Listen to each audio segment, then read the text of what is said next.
The story of Adam and Eve, a detailed account with scriptural references. Creation of Adam and Eve. The story of Adam and Eve, central to the Abrahamic religions, begins in the book of Genesis in the Hebrew Bible and the Old Testament. According to Genesis, God created the world in 6 days and rested on the seventh. On the 6th day, God created man from the dust of the ground, breathing into his nostrils the breath of life, thus making Adam a living being. This is detailed in Genesis 2:7. Then the Lord God formed a man from the dust of the ground and breathed into his nostrils the breath of life, and the man became a living being. God then placed Adam in the Garden of Eden to work it and take care of it, as stated in Genesis 2:15. The Lord God took the man and put him in the Garden of Eden to work it and take care of it.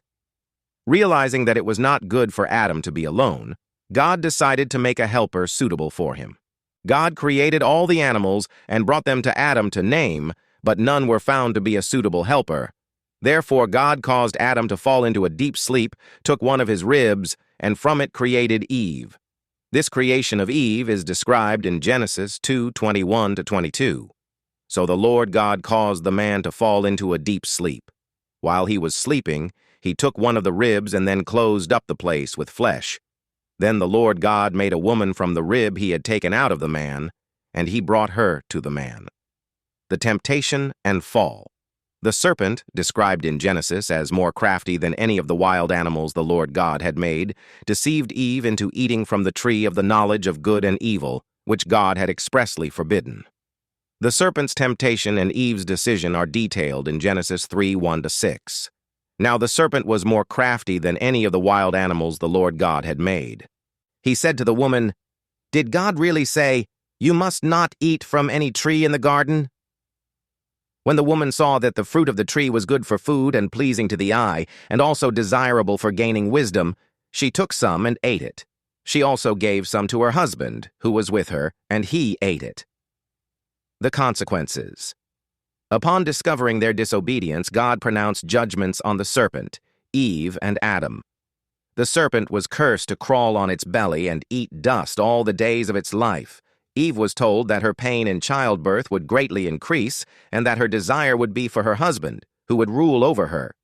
Adam was told that the ground was cursed because of him and that he would have to toil all the days of his life to eat from it.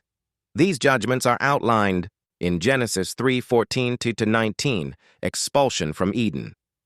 Because Adam and Eve now knew good and evil, God banished them from the Garden of Eden to prevent them from eating from the tree of life and becoming immortal.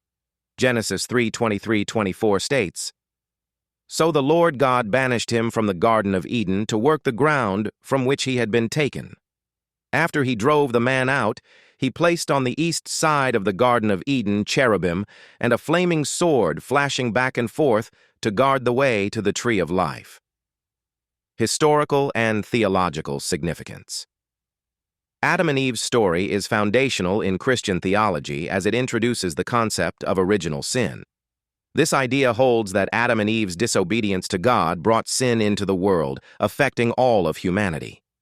This event is often used to explain the imperfect state of the world and the necessity of salvation through Jesus Christ. The story of Adam and Eve has been the subject of numerous theological discussions, artistic portrayals, and literary inspirations throughout history. It raises profound questions about free will, temptation, punishment, and the nature of good and evil.